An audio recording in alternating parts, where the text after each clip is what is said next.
Vamos conversar agora com o jornalista e analista político do portal Informe Blumenau, Alexandre Gonçalves, sobre a movimentação política aqui na cidade. Bom dia, Alexandre. Obrigado mais uma vez pela visita. Bom dia, Jorge. Bom dia aos ouvintes. É sempre bom começar a semana conversando com vocês. Bom, e os rumos da eleição municipal aqui em Blumenau, hein, Alexandre? Como é que está? Tudo meio calmo? Entramos numa calmaria ou ainda está meio agitado? Não, agora começamos já estamos a questão de 2 semanas, uma nova fase dessa pré-campanha, que é a fase de definição das alianças e a fase de definição dos candidatos a vice e uma articulação interna, uma organização interna muito grande dos partidos. Definição de coordenador de campanha, de marqueteiro, de estrutura, como é que vai ser, como é que não vai ser. Então os partidos essa é a fase, os partidos estão trabalhando nessa questão interna, fazendo pesquisas de avaliação, fazendo pesquisas de temas que são importantes para o eleitor na campanha. Então esse é o momento. É um momento também que começam os partidos a mostrar corpo, mostrar a candidatura indo para fora, falar de alguns assuntos que devem dominar o tema. Então a gente já percebe alguns partidos se organizando mais fortemente que os outros. E então as indefinições agora estão em quê? Na definição de 2 partidos importantes sobre que rumo que vão tomar e dos nomes dos vice de quase todas as alianças. Lembrando que apenas uma está confirmada, que é do PL, Egídio Ferrari e Maria Regina Soares. Nessa indefinição de 2 partidos, estamos falando de Podemos e MDB. Podemos tem um pré-candidato à prefeitura. Mas pelo rumo que se vem tomando essa campanha, ele deve arriscar ou pode se coligar? Desde o começo, o Podemos foi uma das grandes incógnitas desse processo eleitoral. Lembrando que o Podemos foi o principal partido da eleição passada, porque contava com o prefeito Mário Hildebrand, elegeu 2 vereadores, tinha uma estrutura forte, mas a partir do momento que o prefeito Mário Hildebrand decidiu filiar-se ao PL, o Podemos naturalmente ia desidratar. E aí houve uma reviravolta com a deputada Paulinha assumindo o comando do Podemos, colocando o ex-vereador Fábio Fiedler como presidente do Podemos local. O Podemos tomou uma cara de quem poderia ter uma competitividade nesse processo eleitoral. Montou uma nominata de vereadores razoável, pelo menos para eleger um. Tem a vereadora Cristiane Loureiro, que sim, tem potencial para ser eleita. E, para surpresa de todos, filiou o ex-deputado Ricardo Alba e lançou ele como pré-candidato num segundo momento. Eu, sinceramente, desde que surgiu essa notícia, eu não acredito nessa pré-candidatura do ex-deputado.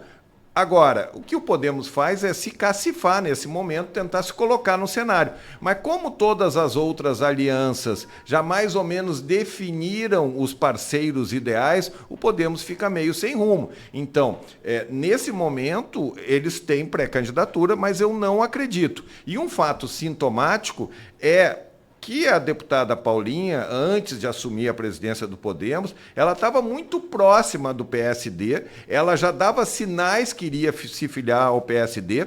O seu marido, Paulinho, atual prefeito de Bombinhas, já se filiou ao PSD, então foi uma grande surpresa isso. Então é natural que a gente veja essa simpatia, por mais que as lideranças, a própria Paulinha e o próprio ex-vereador Fábio Fiedler digam que não, que o partido é independente. E um sinal muito claro foi que na última semana, na última quinta-feira, no ato conjunto do PSD com o Partido Novo, onde a atração era o prefeito de Chapecó, João Rodrigues, a gente percebeu claramente o apoio de alguns vereadores da nominata do Podemos a esse projeto do Novo com o PSD. E um dos nomes que estava lá presente, o Informe Blumenau, eu estava lá acompanhando o encontro, foi do ex-vereador Jens Mantel, 6 mandatos pelo PSDB, que até março estava afiliado no PSDB. Então, o Jens Mantel estava lá. Isso é um evento, é um fato importante. Estava lá o Roberto da Luz, que já foi presidente do PDT por vários anos, que estava no PSD e foi para o Podemos. Estava lá também um outro candidato da Juventude, o Álvaro Lustosa. Então, isso é sintomático, que essas lideranças estivessem lá com direito a serem citados pelo pelo quem estava comandando o evento, que era o deputado estadual, vice-presidente estadual também do PSD, Napoleão Bernardes. Pode ter uma brecha aí para o Podemos, o PSD ainda não definiu o vice dessa chapa, né? Poderia abrir uma porta para o Podemos abrindo mão de vice? Eu não vejo isso. Tem gente no Podemos que pensa isso. Quando ainda não estava a definição da Maria Regina como vice do Egídio Ferrari, houve uma reunião do Podemos, do MDB e do PSDB, que se sonhou em montar uma aliança, e o pessoal do Podemos disse, não, nós que vamos ser candidato a vice. Naquele momento eu também não me via sentido. Porque um partido que tem... está coligado, tem a maior estrutura, tem 2 deputados, tem mais tempo de televisão, vai abrir mão para um partido menor da visibilidade que tem numa candidatura a vice? Não faz sentido isso. E outra coisa, está quase certo que a Silmara Miguel, vereadora do PSD, vai ser a candidata a vice. Ela ainda não anunciou, mas praticamente está sacramentado. Ainda precisa de mais uma conversa com as lideranças da igreja que ela congrega, que é a Assembleia de Deus, para que se defina essa questão. Então está muito bem encaminhado. Eu vejo que o Podemos pode estar na aliança, sim, do Partido Novo, mas não com um nome, que seria, no caso, o Ricardo Alba, como candidato a vice. Desde que lançou o nome, o Ricardo Alba tem sido atuante nas redes sociais, né? Será que ele abriria mão de uma candidatura? Eu já acho que ele foi mais atuante logo depois do seu nome foi colocado, e hoje eu já acho que ele deu uma sossegada. Esfriou. E se tu pegares, isso é mais um sintoma de para onde o Podemos pode ir, aonde o ex-deputado Ricardo Alba mirou as suas críticas, né? Mirou contra a administração municipal do prefeito Mário e contra um candidato que ele disse que não tem experiência, que era o deputado Egídio Ferrari. Então está muito claro, né, onde ele está mirando a sua metralhadora giratória. O deputado Alba é uma pessoa muito eloquente, gosta de ser enfático. Então a gente já percebe no primeiro momento dele quem é seu adversário preferencial. Então, tu mostra que tem uma sinergia com o outro lado. No momento que tu ataca apenas um lado, tu tem sinergia com o outro, né? Eu já ouvi muita gente falar que talvez o Podemos poderia sair de franco atirador e, nesse caso, mirando esse alvo PL, PSDB, com respingo no prefeito Mário Wildmann, fazer o que se chama de fazer o crime contra uma determinada candidatura, ajudando uma outra candidatura que seria do Novo. Eu também não acredito, porque uma candidatura majoritária envolve dinheiro, envolve estrutura, envolve tempo de televisão, e aí tem que pensar muito os prós e contras disso. Qual é o peso do Podemos em tempo de televisão? Ele sozinho, ele tem, se eu não me engano, 17, elegeu 17 deputados, não vai ter 1 minuto, lembrando que é 1 minuto no bloco de 10 minutos, que tem logo depois do almoço e tem à noite, mas é menos de 10% dos comerciais inseridos na programação, que isso que faz uma diferença e tanto. Mas agregando é significativo, né? Agregando, porque o Partido Novo não tem tempo de televisão. Exato. Não tem, porque ele não conseguiu eleger o mínimo na última eleição para a Câmara dos Deputados. Então, por isso que é importante o PSD, além de ter mais um time de candidatos a vereador junto para pedir voto para a majoritária, tem esse tempo da televisão. Então, hoje, o Novo e o PSD têm cerca de 10% do tempo total.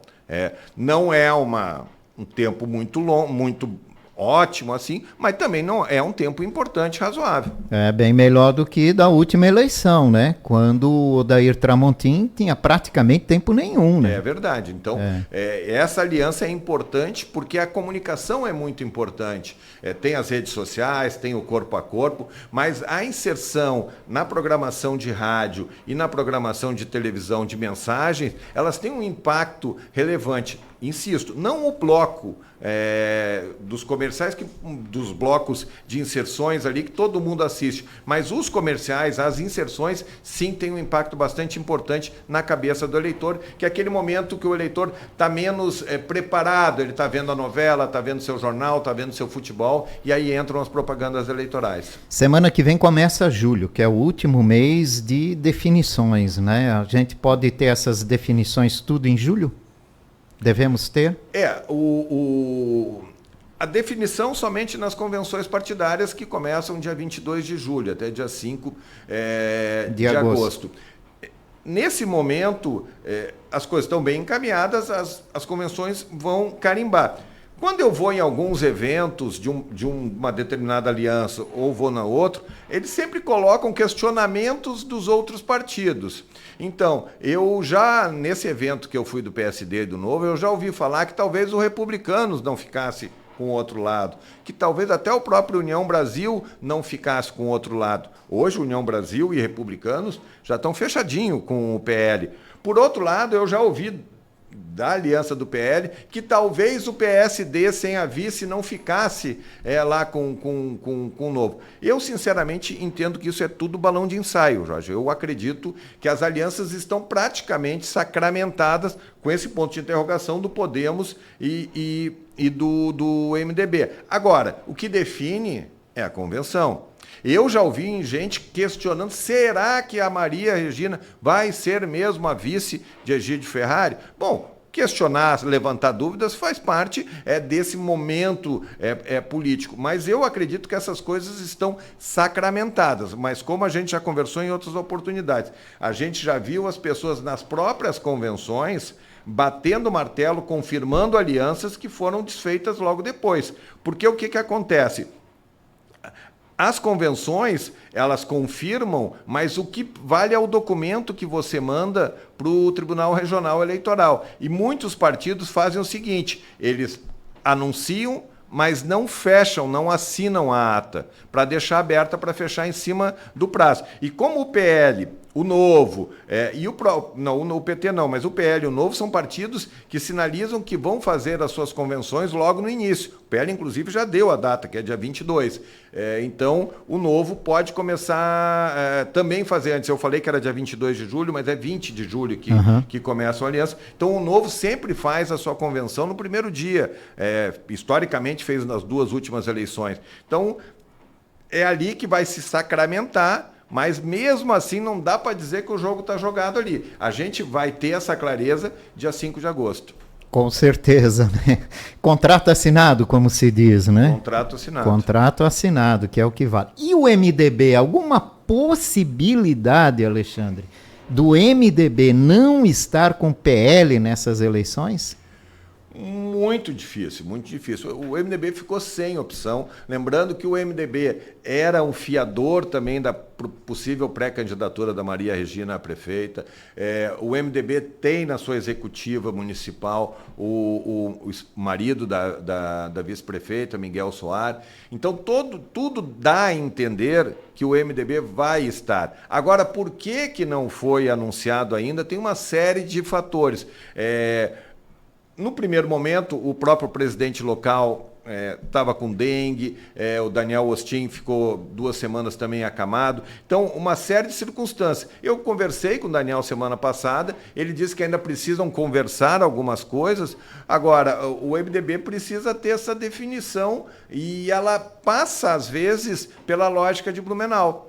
Então, tem que ver os outros interesses estaduais, né, em cima disso. Inclusive, tem o presidente do PMDB em Santa Catarina, Carlos Chiodini, é candidato em Itajaí, pode passar por uma composição ali. Mas eu diria que 99,9% ele vai estar na coligação do deputado Egídio Ferrari. Mas também precisamos primeiro ver o contrato assinado, né? Também, ainda mais tratando-se do MDB.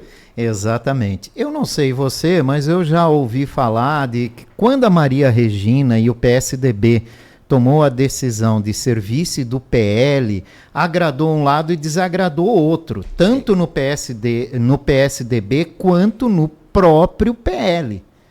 Ah, sem dúvida, sem dúvida. Não há um consenso nessa aliança. É uma aliança vale lembrar que é uma aliança que ninguém queria o outro no primeiro momento. O Egídio não era o candidato do prefeito Mário Hildebrand, a Maria Regina não era a candidata dos sonhos do Egídio, né? E a Maria Regina tinha um projeto próprio porque queria ser a candidata. Então, nesse bolo todo, ninguém queria estar junto com o outro. As circunstâncias da política forçadas pelo governador Jorginho Melo, que fez uma jogada de mestre, deu uma tacada, conseguiu botar todo mundo no mesmo saco, na mesma aliança, foi importante para esse encaminhamento. Então, agora o que as pessoas estão tentando é limpar arestas para se construir junto. Mas é verdade, por exemplo, tem vereador do PSDB e pré-candidato a vereador que queria que a Maria Regina fosse candidata, porque ela tendo um tempo de televisão, ela concorrendo solo, o 45 do PSDB teria mais visibilidade. E não vai ter mais. Agora vai depender da campanha, do ritmo que o deputado Egídio Ferrari imprimir para a campanha dele, para saber o nível de visibilidade que o PSDB tem. O próprio PL, algumas pessoas no entorno do Egídio, sabem que estão trazendo definitivamente o rosto da prefeitura e do prefeito Mário Hildebrand para essa aliança, com seus prós e seus contras. Tem muito mais prós, porque a gestão é uma gestão muito bem avaliada e tem muita coisa boa para mostrar. Por outro lado, é uma gestão que tem problemas que tendem a ganhar muito mais visibilidade pelos ataques dos adversários. Então, tudo que o PL do Egídio Ferrari não queria no primeiro momento é colar desse jeito na imagem da prefeitura, mas vai colar. Né? Agora está fechadinho com o prefeito Mário e agora tem a vice-prefeita que é a encarnação da administração Mário da sequência. Como eu falei, com seus ônus e bônus. Vai ser uma campanha de mais ataques ou mais discussões sobre temas importantes, na tua opinião? Eu acho as duas coisas, entendo as duas coisas, mas se fosse me perguntar, eu acreditaria mais de ataque do que outra coisa. Porque até os adversários, principalmente o Novo com o Odair Tramontim, não vão ter tempo suficiente. Então, há discussões importantes de que forma que vai se discutir questões muito pertinentes para Blumenau, principalmente a questão da situação financeira da prefeitura, da situação da Previdência, da situação das prioridades e de várias outras questões que precisam ser equacionadas e não são fáceis. Transporte coletivo, saneamento básico, a questão do abastecimento de água. Tem muitas questões que merecem e precisam ser debatidas. A questão da saúde. Agora, qual é o espaço de debate que isso vai entrar? Vai entrar muito forte nos debates eleitorais que tiver nos veículos de comunicação. Mas eu entendo que uma campanha acaba não sendo um espaço, devia ser, mas não é, o espaço do aprofundamento de debates sobre as soluções de questões da cidade. Isso é ruim. É muito ruim. Bom, a gente tem só uma chapa fechada com vice, que é do Egídio Ferrari e Maria Regina. A maior aliança, por sinal. As outras ainda com vice indefinido, né? Como é que deve ser essa negociação? Vamos lá. A grande dúvida é com relação à candidata a vice do Novo, né? Que viria do PSD. Tem um plano A, B e C. A vereadora Silmara Miguel. Lembrando que ela não era nem o plano A, B e C. O plano A era a suplente senadora Denise dos Santos, esposa do deputado federal Ismael dos Santos, que é o presidente municipal. Ela declinou por questões pessoais. Então, o plano A, para manter esse mesmo segmento, é a vereadora Silmara Miguel. E até se tinha uma expectativa que no ato do PSD, que é o seu partido, na última quinta-feira, ela manifestasse a sua decisão, que ela não aconteceu. Como eu falei antes, ela ainda está conversando com a sua base, que são os pastores da Igreja Assembleia de Deus, que ela busca duas questões. Ela gostaria que houvesse um anúncio público dessas lideranças e de apoio à candidatura, o que não deve acontecer, porque não é uma tradição da Igreja Assembleia de Deus se manifestar publicamente em apoio a chapas majoritárias, e sim a candidatos na proporcional. E uma segunda colocação que a Silmara está tentando conquistar junto é que ela possa trabalhar o nome da igreja que seja indicado por ela, para tentar permanecer nesse nicho da igreja. Então são essas discussões que estão pendentes.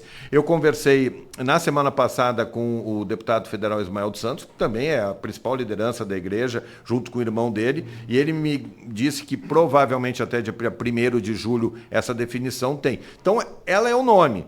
E para o Novo, e isso deu para claramente perceber nesse ato da última quinta-feira, Jorge, para o Novo é muito importante. Traz um eleitor que o Novo não tem, traz um segmento que não tem. Eu estava lá na porta do evento, um pouquinho antes de chegar, a gente via caravanas, grupos de 10, de 20 pessoas, que não é o eleitor do Novo, que estava ali pela Silmara, que estava ali pelo Ismael, que estava ali até pelo Napoleão Bernardes, mas muito mais pelo Ismael e pela Silmara, chegando para o evento. Então esse é um eleitor que a gente via. Você é de que região? Eu sou lá do Centenário. Era um grupo de pessoas chegando. Então tu percebe a importância de trazer a Silmara Miguel como vice do Novo. Então é tudo certo. E a gente tem que entender a linha de raciocínio da vereadora Silmara. Ela tem uma candidatura à reeleição praticamente certa. Ela é o nome mais cotado do PSD. Ponto. Mas ela abre mão para ser vice de uma chapa que é uma aposta, é uma chapa competitiva, sem dúvida nenhuma. É uma chapa competitiva, mas é um ponto de interrogação. Então, ela tem uma vitória praticamente certa, por uma aposta. Ela pode permanecer como vereadora ou sair da política, ou se consagrar e ser vice-prefeita de Blumenau. Então não é uma decisão fácil dela. Então, dito isso, essa é a situação do PSD. Eu ainda apostaria na vereadora Silmara Miguel. O PT cada vez está mais longe a possibilidade de uma aliança com o PSOL, cada vez está mais longe, nem o PSOL quer, nem o PT quer nesse momento da vida. E aí as duas alternativas que o PT está colocando vêm de partidos diferentes, que não tem estrutura alguma em Blumenau, mas tem tempo de televisão, que é o PSB e o partido do Léo Bittencourt, qual que veio? O do Léo Bittencourt, que filiou o PSB, né? E o outro é o Solidariedade, que filiou o Rafael Cunha, que é um empresário. Então, esses dois partidos não terão nem candidato a vereador, mas eles têm um tempo de televisão para agregar e estarão juntos com o PT. Então, são dois nomes, um do movimento sindical e um do empresariado, mas não é um empresário que tem uma circulação no meio empresarial de Blumenau importante, que podem vir para compor com a deputada Ana Paula Lima. Eu confesso que eu não vejo os dois nomes como um potencial de voto muito grande para agregar. O Léo agrega a questão sindical, que é uma questão muito importante para o PT. E aí fica o Podemos, que não tem nome, e duvido que vai ser candidato, e aí provavelmente o PSOL concorrendo com chapa pura, e o nome que volta a ser muito falado é do Giovanni Saiba, o Gil das bicicletas, que todo mundo conhece, que tem um trabalho muito legal na questão das bicicletas, muito mais para compor e fazer uma discussão de projetos do PSOL nesse processo eleitoral. E a proporcional, Alexandre? Como é que se encaminha, hein? Eu acredito, a gente já falou, a eleição vai ser muito mais difícil. Por outro lado, tem muito mais voto em jogo e muito menos candidato. Então, nós estamos falando de cerca de 60 mil votos com relação à eleição de 2020, que foi uma eleição marcada pela Covid. Então, houve uma abstenção absurda, que não é tradição dessa abstenção. Então, nós estamos falando, além de um eleitorado que cresce organicamente, nós estamos falando desses 60 mil eleitores que deixaram de votar, que devem votar nessa eleição. E o número de candidatos, que podia ser até 21 por cada nominata, caiu para 16. Então tem mais votos e menos candidatos. Por outro lado, por conta das regras eleitorais, tu tem que fazer um número maior de votos, tanto o teu partido, quanto você, se quiser entrar. Então, a gente trabalha com um número mágico aí de 2.500 votos para um vereador está no páreo para concorrer. E a gente trabalha que um partido, para eleger diretamente precisa fazer 12 mil votos. Se a gente pegar a eleição de 2020, vai contar que pouquíssimos partidos e pouquíssimos candidatos fizeram essa votação, né? Então, dito isso, eu acredito que a maioria dos partidos que está na Câmara vai conseguir garantir pelo menos um reeleito. E aí alguns outros partidos têm muita chance de fazer mais. Quem são eles? O PL, o próprio Novo. Esses dois, com certeza, têm chance de eleger 2, talvez 3, pela sobra. O PL, dependendo da onda 22, talvez 4. Alguns outros partidos têm uma dificuldade muito grande. Por exemplo, União Brasil. União Brasil tem um vereador candidato à reeleição que tem tudo para subir a sua votação, que é o professor Gilson. Agora, o partido vai conseguir fazer os demais votos para levar a legenda dele no mínimo a 80%? Será? Acredito que sim, mas não é fácil. O PSD, se a Silmara Miguel for de vice do Napoleão, o principal nome passa a ser o Carlos Wagner, que é vereador. Bom, mas o PSD, que perdeu muitos nomes, vai conseguir fazer legenda? Então, é outro ponto de interrogação.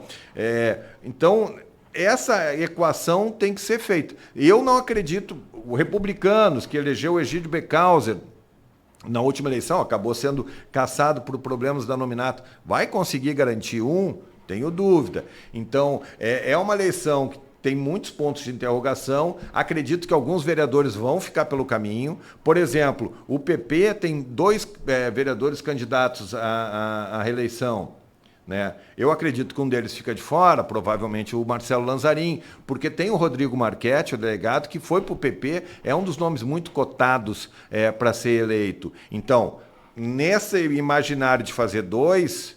será que ele elege o Lanzarin, o Almir, ou elege o Marchetti mais um? Né? E isso vale para outras contas, que é o PL. O PL hoje tem 3 vereadores. 3. Tem o Ito, tem o Jovino e o Campesato. Olha, com certeza fica pelo caminho, porque o PL tem outros nomes importantes dentro. Tem o professor Ramalho, que já fez uma excelente votação em 2020. Tem o Ivanates trabalhando por ele. O Ramalho é um nome importante. O Dirley Paz, o pastor, que faz campanha com tornozeleira eletrônica. Qual é o grau de votação dele? Né? Tem outras lideranças importantes ali do PL. Então, no momento que essas lideranças fizerem uma votação, eles podem tirar. O vereador Ito, desses 3 vereadores, eu acredito é o que tem maiores chances. Mas tanto o Jovino quanto o César Campesato não tem vida fácil. Então, é essa a conta. Então, eu acredito que vai ter uma mudança importante na Câmara. Não podemos esquecer do Podemos. Podemos, porque tem uma vereadora, Cristiane Loureiro, que fez um trabalho bastante elogiado, mas será que ela vai ter, vão conseguir fazer os 12 mil, ou vão fazer os 10 mil para tentar entrar alguém pela sobra? Será que vão conseguir? Dependendo do lado que o Podemos vá, será que vai ter esse trabalho para eleger esse vereador? Então há muita dúvida. Eu acredito em poucas novidades, mas também acredito que alguns vereadores vão realmente ficar de fora. E lembrando que essa é uma eleição que até agora todos os 15 vereadores são candidatos à reeleição, que nunca fazia tempo que não acontecia. Aí tem essa dúvida com relação a Silmara Miguel. É verdade, né? Olha, vai ser bem disputado, né? Interessante. Vai ser bem interessante. Alexandre Gonçalves, e o portal Informe Blumenau está todos os dias atualizando os assuntos da política e da corrida eleitoral em outubro aqui em Blumenau, né, Alexandre? Temos feito um trabalho bem legal, Jorge. A gente tem participado à medida do possível de todos os eventos políticos, conversando com todos os protagonistas, mas também conversando com seus assessores, com pessoas aliadas para tentar entender, para tentar ouvir. Também ouvimos todos os vereadores que se dispuseram a conversar com a gente, que são candidatos à reeleição. Já o tínhamos ouvido todos os pré-candidatos a prefeito. Vamos tentar ouvir todos os pré-candidatos a vice, já tínhamos ouvido a vice Maria Regina Soar. Pretendemos ainda fazer uma série de entrevistas novamente com eles e depois que começar a campanha também fazer uma série de ações para dar visibilidade a todas aquelas lideranças que colocam seu nome à disposição do eleitor, dando mais elemento para esse eleitor, conhecer essas pessoas, ver o que pensam, entender seus projetos, expor as suas eventuais contradições, para que o eleitor, de forma soberana, escolha lá em outubro, faça a melhor escolha do que ele acha para a cidade. A gente está vendo ainda uma discussão muito nacionalizada de questões que não têm a ver com o dia a dia do blumenauense. E o eleitor tem que entender que tem que escolher um prefeito para cuidar da cidade nesse momento. E tem que escolher os vereadores para criarem bons projetos e fiscalizarem ações na cidade. E deixar pautas ideológicas num segundo momento, num segundo plano nesse momento. Com certeza, né? Daqui a 2 anos a gente discute isso, né, Alexandre? É verdade, é o momento certo. Obrigado pela tua participação, Alexandre. Ótima semana. Jorge, obrigado pelo convite. Mais uma vez, é sempre um prazer estar aqui com vocês. Uma ótima semana a todos. Eu conversei com o jornalista Alexandre Gonçalves, analista político do portal Informe Blumenau.